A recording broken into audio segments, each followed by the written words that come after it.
Once upon a time there was a lively and beautiful city, the streets bustling with happy people. Then, one day, a dragon the size of a cathedral and covered with thick green scales attacked the king's castle. Its yellow eyes glowed with hate, demanded a horrifying tribute to satisfy its monstrous appetite. 50 men and women were to be delivered to the dragon's lair at dusk. The misery caused by the dragon was incalculable. Not only were there many people killed every day, but they left their families to grieve their loss. Some tried to fight the dragon. Expert magicians and warriors from far and wide attempted to destroy it, but all were incinerated. The dragon's hide was just too strong to be cracked. Soon, the townsfolk had no choice but to obey the dragon's commands and pay the tribute. The king even built a railway station to facilitate the process. People were also hired to further speed things up. There were people collectors who assembled the doomed. There were even comforters who would travel on the train, trying to ease their passengers' anguish as they rode to the dragon.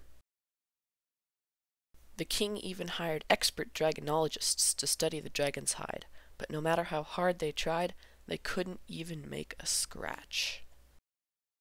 Humanity is a curious species. Every once in a while, someone gets a good idea. Others copy the idea, adding to it their own improvements.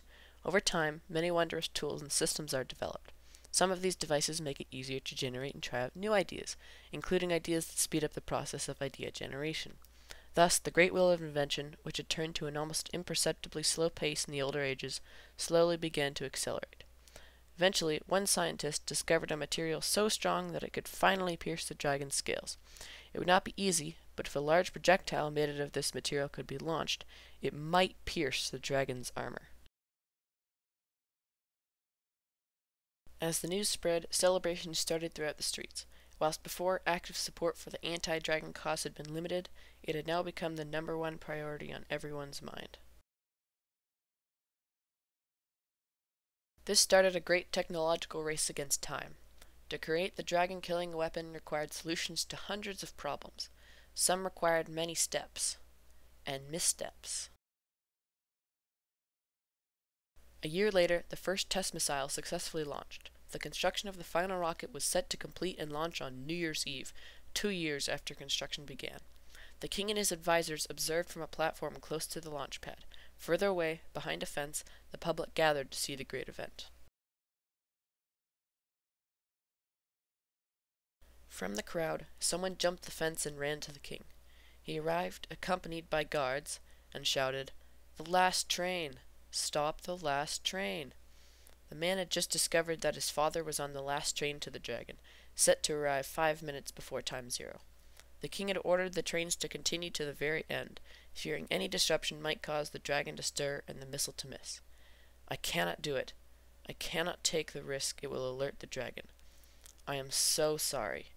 He looked at the crowd, thinking of all the losses they, and he, had endured. The young man's wailing stopped. He looked up at the countdown clock. 5 seconds remaining.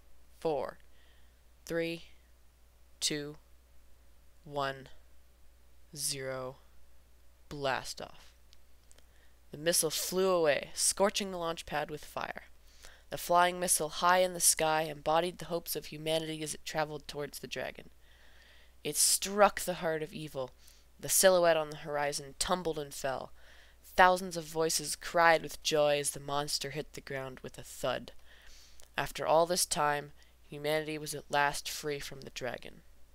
So much had changed in the last hour. The right to an open future had been regained. "We have come a long way," said the king, "yet now our full future lies before us. We shall go and do better than we have ever done before. We will begin the process of building a better world, for we have time now."